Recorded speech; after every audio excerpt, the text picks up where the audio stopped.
Hey guys, welcome back. आप सुन रहे थे मेरे साथ शाह उमर की परी। शाह उमर की परी भाग 5। दूसरी दुनिया, जाफरान कबीला। शाह जैद उमर को ढूंढते हुए बगीचे में आते हैं।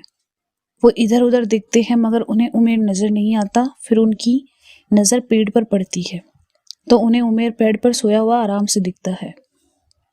शाह उमर, नालायक, तुझे शहंशाह की खिदमत के लिए यहाँ रखा है, बागों में आराम करने के लिए नहीं। शाह जैद गरजते हुए कहते हैं। उनकी गरजदार आवाज सुनकर उमर की आंखें खुल जाती है और वो डर से जैसे ही उठकर बैठना चाहता है, पेड़ से गिर जाता है। वो अब्बा थक गया था तो इधर आराम कर रहा था और अचानक कब आग लगी पता ही नहीं चला।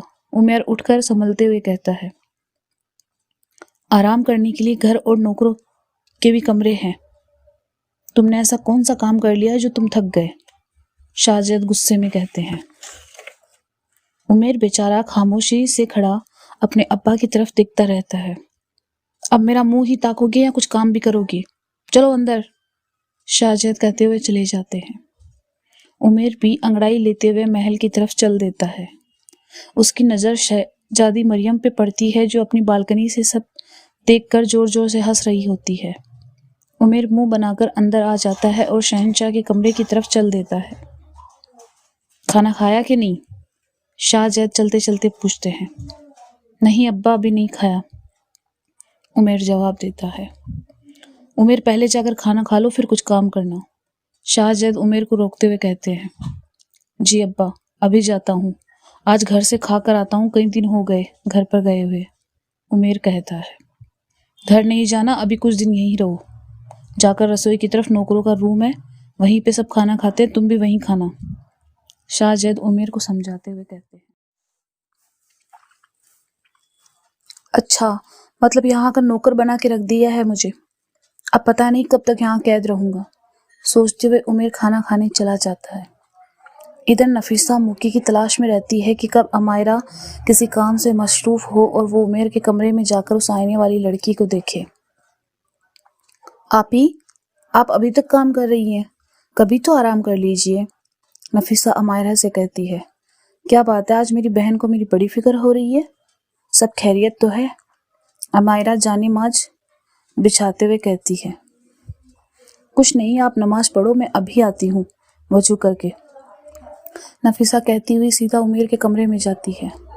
चलो, आप ही तो नमाज पढ़ रही, तब तक मैं आईने में झांक लूँ जरा, कहते हुए नफीसा हल्का सा चादर उठाकर देखती है जिसमें उसे परी अपने मम्मी पापा के साथ बात करते हुए और हंसते हुए दिखाई देती है।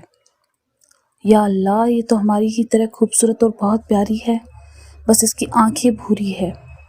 इंसान भी काफी खूबसूरत होते हैं, नफीसा खुद से कहती है। नफीसा पूरी चादर को मोड़कर साइड कर देती है और आराम से खड़े होकर देखती रहती है। कितना प्यार करते हैं ये एक दूसरे से, और ये लड़की तो माँ बाप की खिदमत गुजार भी है। कितना अच्छा होगा अगर ये हमारी भाभी बन के आ जाए। जब उसने देखा कि परी अपनी मम्मी पापा को आईने की तरफ इशारा करके उसके बारे में बता रही है तो वह जल्दी से वहां से हट जाती है और तेजी से चादर को आईने पर ढक देती है। सामने दरवाजे पर खड़ी अमायरा से टकरा जाती है। क्या कर रही थी तुम उमर भाई के कमरे में? अमायरा आपी दोनों हाथों को बांधे नफीसा को सबके नजरों से देखते हुए कहती है। कुछ नहीं आपी, मैं तो बस ऐसे इधर उधर घूम रही थी, और मैं तो जाने माज ढूंढ रही थी नमाज के लिए, नफीसा नजरें चुराते हुए कहती है। शर्म कर झूठी, कितना झूठ बोलेगी, तुझे मना किया है ना मैंने आईने से चादर हटाने को। तुम क्या चाहती हो कि हमारी छुपी हुई दुनिया सबके सामने आ जाए? अमायरा गुस्से में नफीसा को डांटते हुए कहती है। नहीं आपी, मैं बस उस लड़की को एक बार देखना चाहती थी, इसलिए चादर हटाया, नफीसा मासूम से कहती है।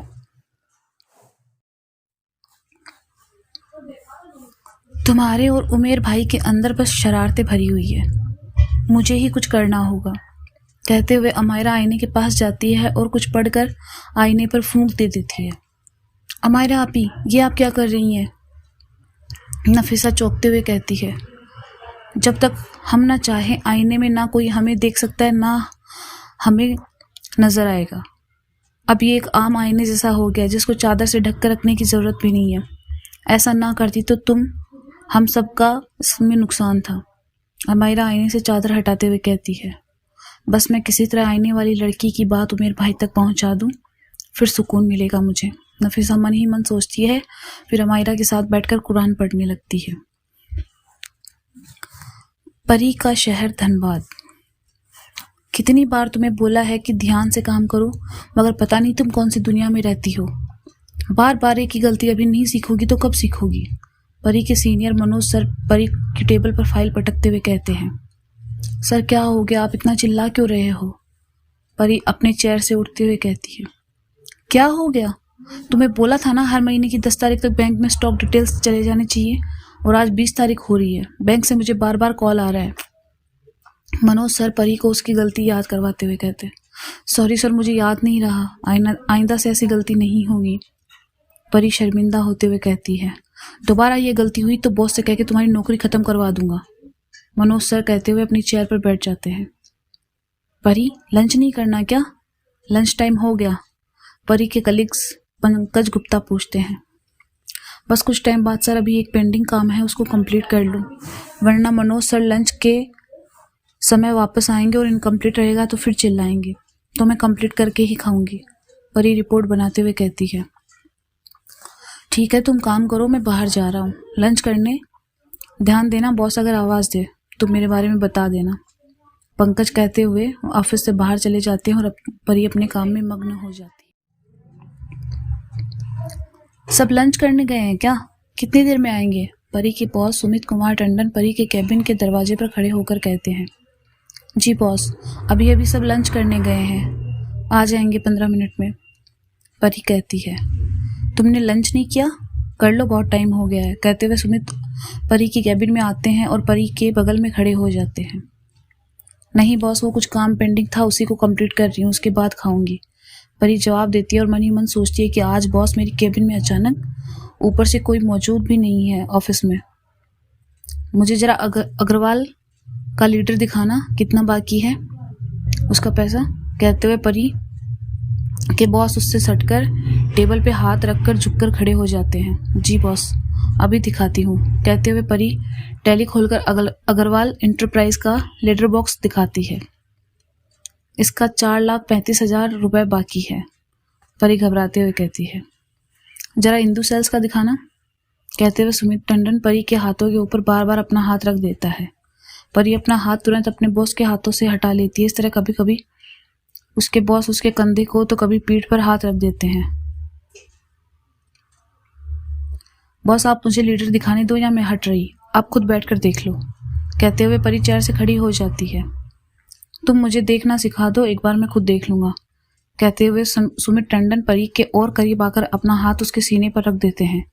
जैसे ही हाथ रखते हैं परी चेयर से दूर जाकर खड़ी हो जाती है और कहती है, बॉस आपका दिमाग तो सही है ना, ये क्या कर रहे हो आप।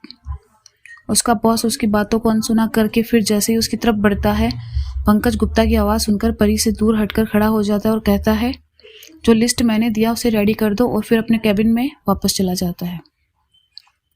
परी की आंखों से आंसू बहने लगते हैं और वो सबसे छुपकर आंसुओं को पोंछते हुए अपनी जगह जाकर वापस बैठ जाती है।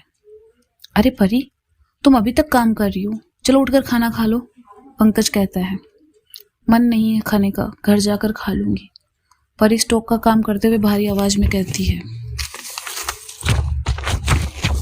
ठीक है, जैसा तुम्हें ठीक लगे। कहते हुए पंकज गुप्ता अपने कैबिन में चले जाते हैं। परी बार बार गालों पर आए हुए आंसुओं को पोंछती और खामोशी से काम करती रही। जैसे ही उसकी छुट्टी का टाइम हुआ, बिना कुछ कहे किसी से ऑफिस से बाहर निकल जाती है। क्यों ये सब दुनिया ऐसे है? क्यों दुनिया में ज्यादातर मर्द हवस के भूखे हैं? उनकी नजर में एक औरत की कोई इज्जत नहीं, एक अकेली लड़की को मौका क्यों लगती है?